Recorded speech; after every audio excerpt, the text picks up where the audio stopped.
Hi everyone, my name is Katie Russell. I decided to do my research paper on community service as an alternative sanction, so let's just jump right on in here. So community service as an alternative sanction, just as kind of like a brief overview, reduces recidivism, it lowers prison populations, provides an alternative to incarceration, and leads to higher success for reintegration into society for offenders who have been incarcerated.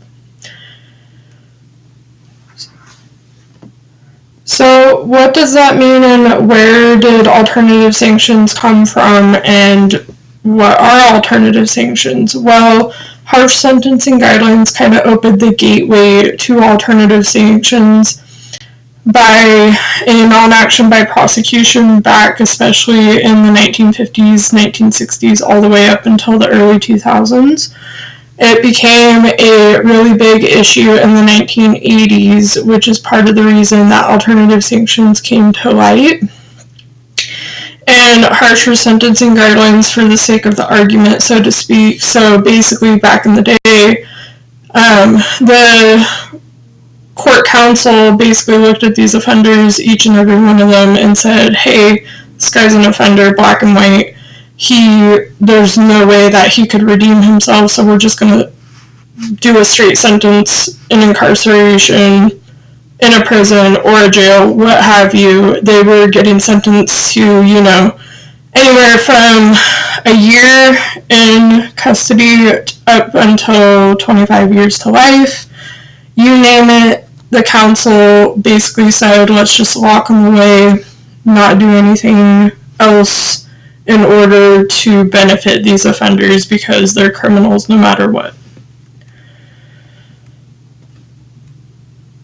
So as I said, that kind of led to the emergence of alternative sanctions because the Supreme Court looked at what these courts across the United States and in other countries were doing and basically said, hey, they may be criminals, they might be offenders, they may have done horrible stuff, they might be first-time offenders.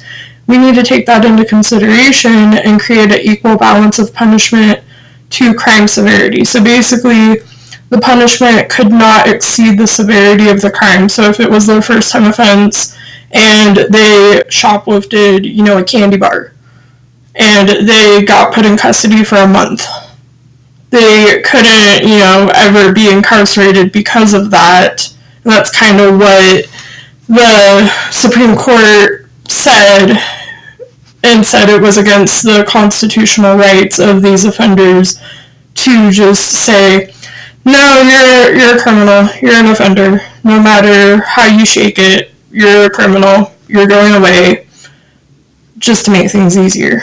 And the Supreme Court said, no, we're not doing that. So it also brought about additional sentencing. So what I mean by that, and I'll kind of get more in detail about that, is split sentencing as opposed to a straight sentence. So you could get a incarceration sentence of 5 years and on good behavior get out after, say 1 to 2 and be put on probation. And then in addition to that, they were given alternative sanctions such as community service because they found that to be really successful.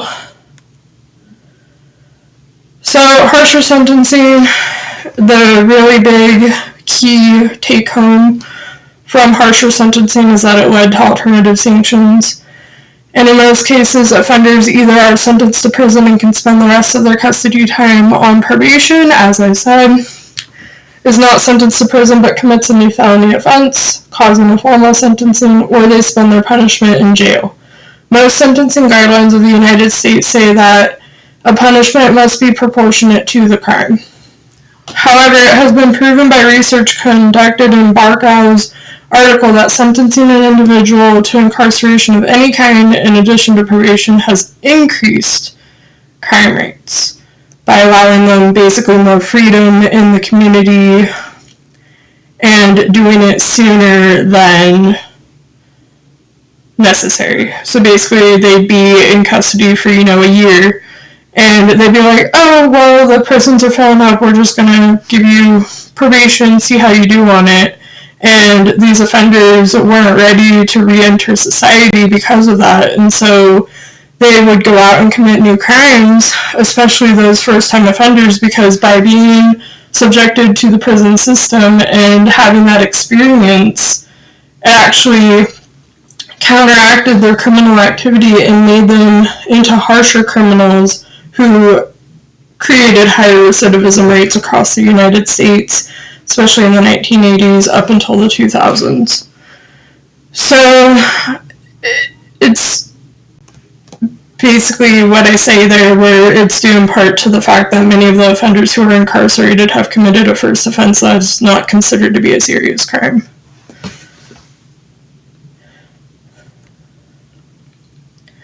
So there's also additional sentencing. So according to Fraze, the issue surrounding the indefinite sentence to incarceration is that of a lack of prosecution in these states. This stigma has been shown to cause courts to impose a harsher sentence of incarceration no matter the severity. Due to these sentencing guidelines, community service and other alternative sanctions came about to be offered in addition to a custodial sentence or split sentence, where the offender may serve some time in custody, be released on probation, and be referred to an alternative sanction. So basically just driving home really the fact that if you give an offender probation and then say, hey, in addition to your probation, we're going to kind of ease you back into society by giving you this alternative sanction to give back to the community that you committed this egregious offense against, and it led to a high success rate rather than just after a year of them being incarcerated saying, oh, here, just go out on the streets, you're on your own, just do what you're supposed to on probation, and that's it.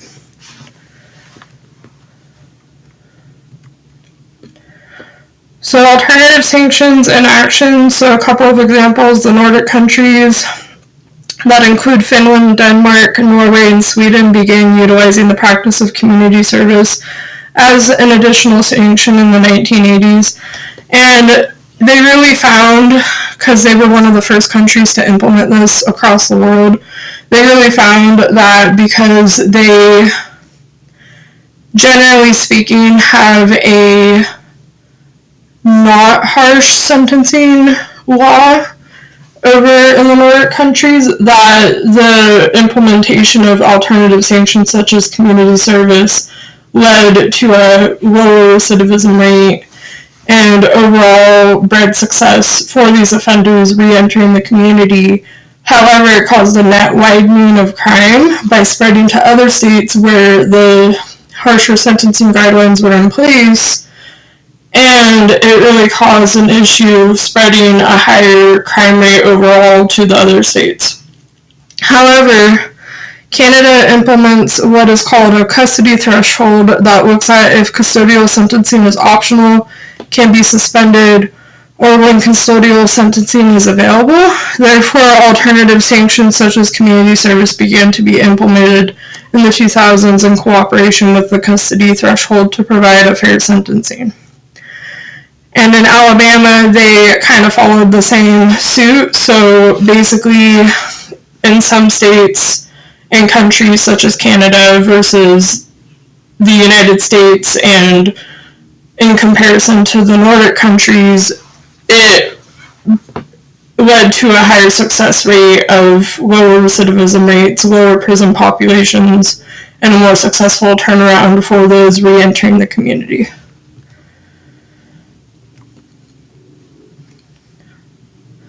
So it also kind of, in addition to alternative sanctions and the additional sentencings and sentencing types, there was risk-based assessments and evidence-based practices. So this basically said, and this was implemented pretty recently, that risk-based assessments were basically these assessments where the probation officer would sit down with these offenders or parole officer and say, hey,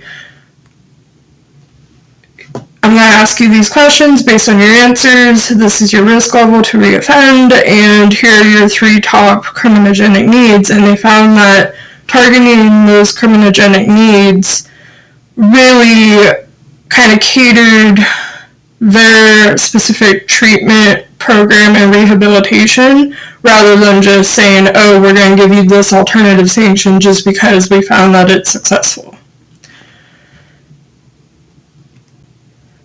So what's being done? So there's the other issue of non-payment leading to community service being implemented as a alternative sanction. So basically this says that the non-payment of fines and fees and probation and for community service found that minority groups and those of a lower socioeconomic background suffer the consequences of fee non-payment more so than those who are white and of a higher socioeconomic background.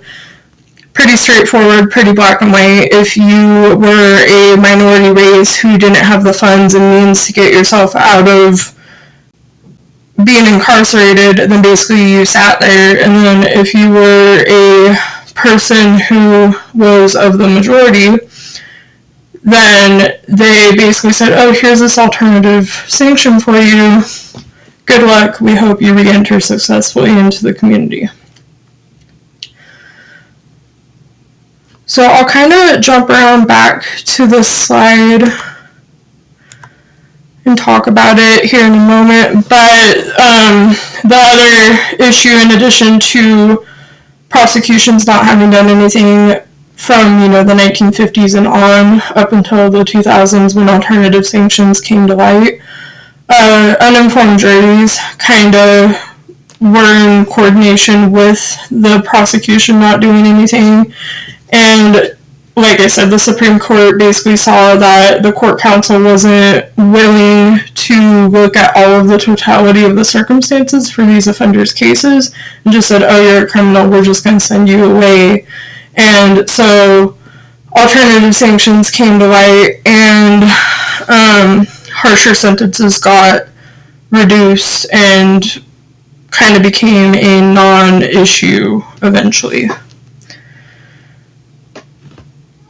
So real quick, I'll touch on the different programs that were kind of implemented because of non-payment. So there's the Matterhorn project that basically said you're going to sit down at the courthouse and fill out a questionnaire, and based on your income, we will determine what your sentence is going to be, such as like community service being implemented in order to work off your fines and fees rather than being in debt and being incarcerated, thus freeing up room in the prisons and jails, which is kind of what the ultimate goal was.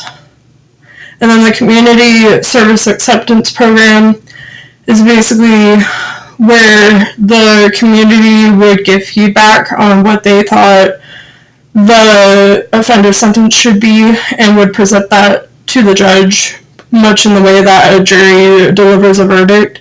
And so the jury and the community would deliberate on what should be done for these offenders, leading to a less harsh sentencing for these offenders.